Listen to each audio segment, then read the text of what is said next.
Alright, welcome you to another edition of Fahadi Pro UG. Nyogera kubeera nga ate mbabuuzaako buli omu gyasizira okubeera nga ate agoberera mu ngeri enjawulo kantumire ku bagoberera nga basizira mu ggwanga Uganda. Mubale nnyo mubalira ddala amanyi economy si ya mulembe nnyo, akasente kabuzeebuzeemu mpola mpola here and there, naye mwefiiriza kadata ne munga akateeka kadata ate tubeere nga ate amawulire tugajja ewa Fahadi tulabe ebiki ebigenda mu maaso mu ggwanga Uganda ne bweru w'eggwanga yonna yonna. Namabalabira mu ggwanga oba mu Gulf countries, Mudungu wali, Saudi Arabia, Qatar, Dubai, Abu Dhabi, Bahrain, Jordan, Dubai, mukola chama nnyo nnyini ddala mwebale kubeera nga ate emirimu mugituusako engalo ate ne mbeera nga ate buli kimu mukifollowinga. Abalabira musiza ababede omuli Europe, Canada, America nammwe sibeerabidde mwebale nnyo mbebale ddala kubeera nga ate ekintu mukikwasaganya. Gompia katugattako, make sure nti you subscribe, ka notification bell ako kakoneko kajja kolesa option 3 kona ku option esooka all notifications. Kino kitegeeza gadget yonna gy'okozesa okubeera nga tofuna amawulire notification ejja kubeera nga ejja awo butereevu nti kakati waliwo ate ekipya kyakagwawo. Wano tubeera n'amawulire nga bwegatambula mu ggwanga Uganda ne bwera w'eggwanga yonna yonna, be it entertainment oba ekintu kyonna kyonna nga kikola impact mu community, byonna byonna tubeera ate tubibatuusaako.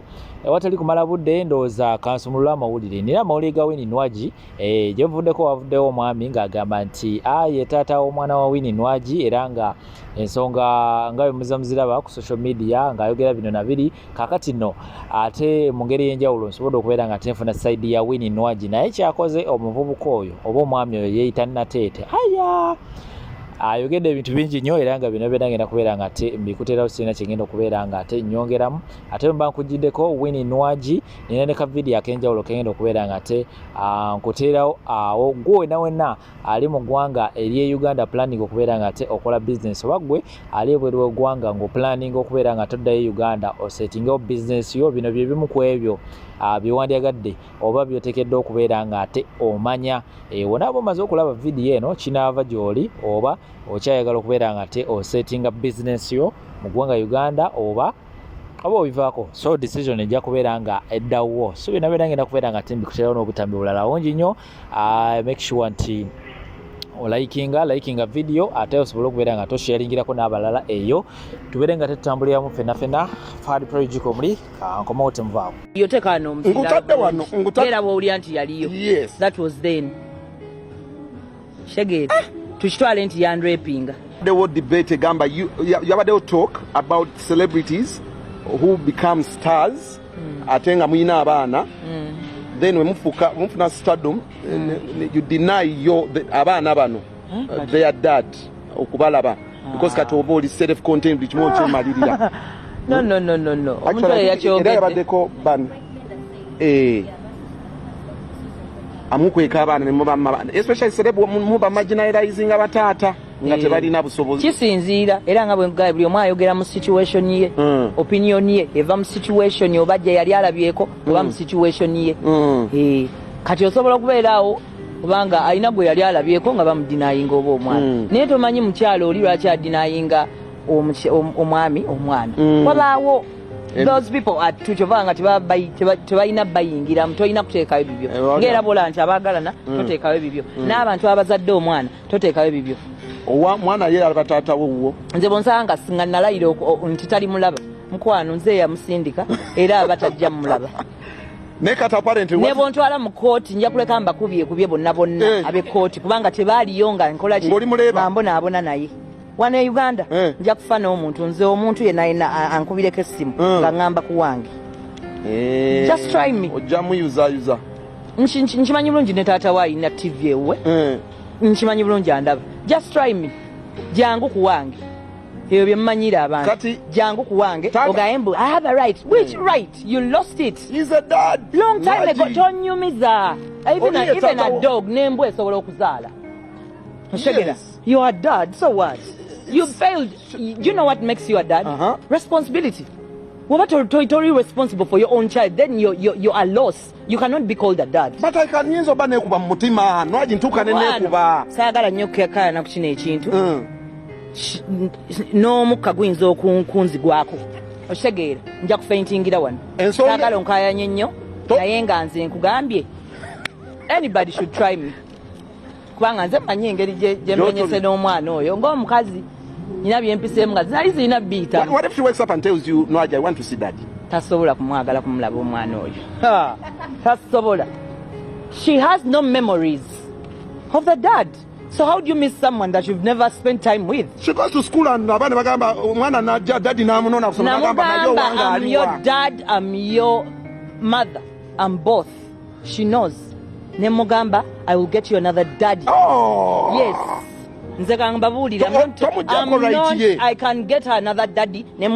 Bwabanga no yaganye nemufuni omulala. Bwe paka when nafuna ali responsible to be my child's dad. Oshegere.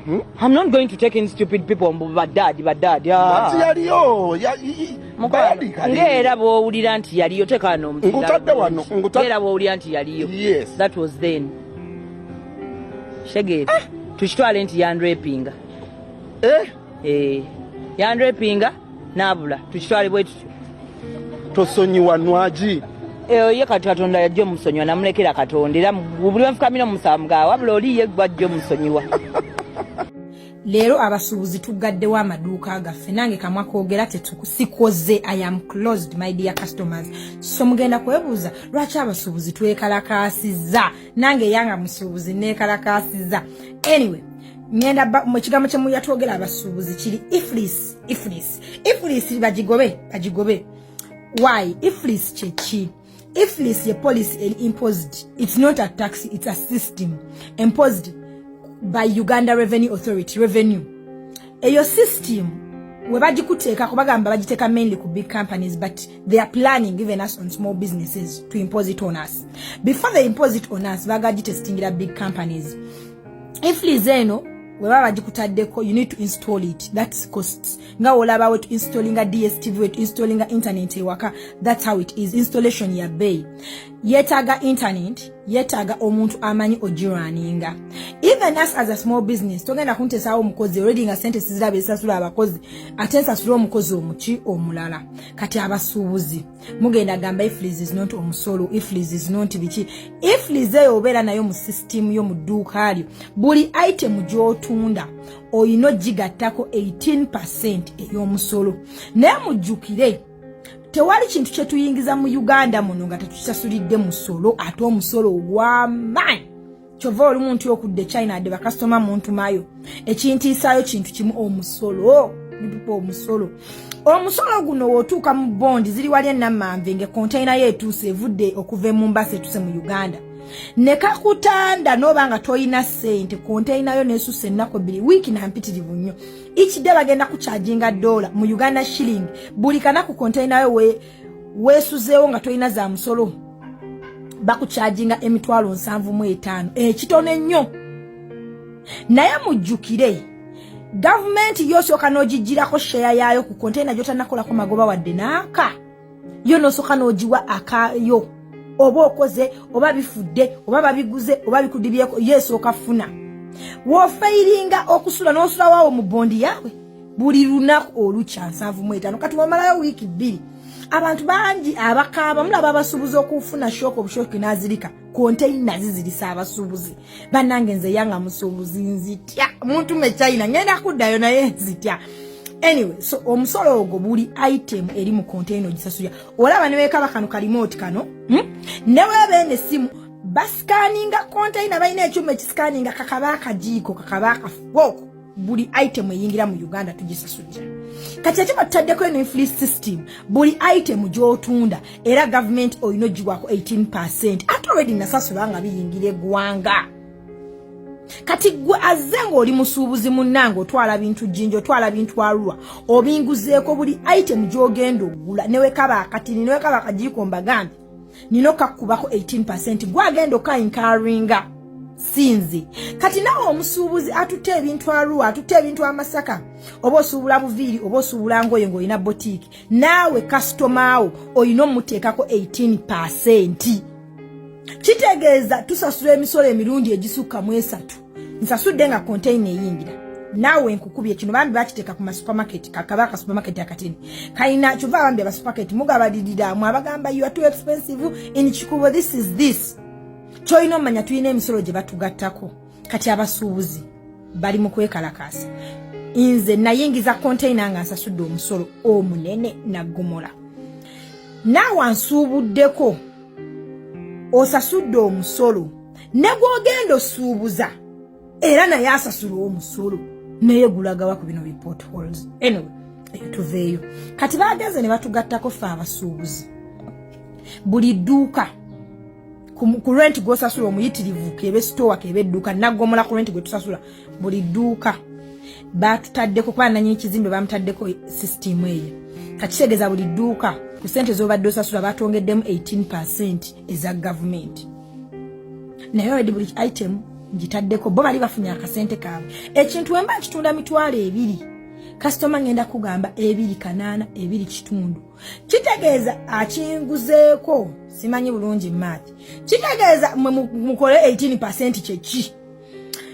kitegeeza gwakinguzeeko ng'ogenze kusuubula bambi mwina obubotiki ku kyalo obugattogatto bubaaga abatunda ebino ebiviri byaffe naawe olina okwongeramu oyo kati tebakomye okulaba n'ab'amasaaluuni kyabakutte anti amaduuka nabo balina osasula 18% ku renti omunyingi gwe tusasula baatugasseeko influence ono takosa ffekka abasuubuzi nammwe bafayino baaya ate abakosa kirala ekintu kyewandiguzenga $2 kigenda kutuukako ku $5 kubanga abantu nga 3 bekiyitiddemu nze omusuubuzi ogenda kujja nga ndi musuubuzi nkuyiribe ffe tuyiriba nkuyiribe nga nange gwenjibyeko ankubye influence naawe kukuba influence naawe otuke ku kyalo naawe okuba abalala influence value added tax nze nkiyise influence kabasuubuzi namwe tetwasoma kale wadde nze nakadigwi nange netwala mu basuubuzi abatasoma kati omusuubuzi ebyo byonna tabitegeera kyova ffe generation yaffe bannange ssente tegenda baayo ng'eyedda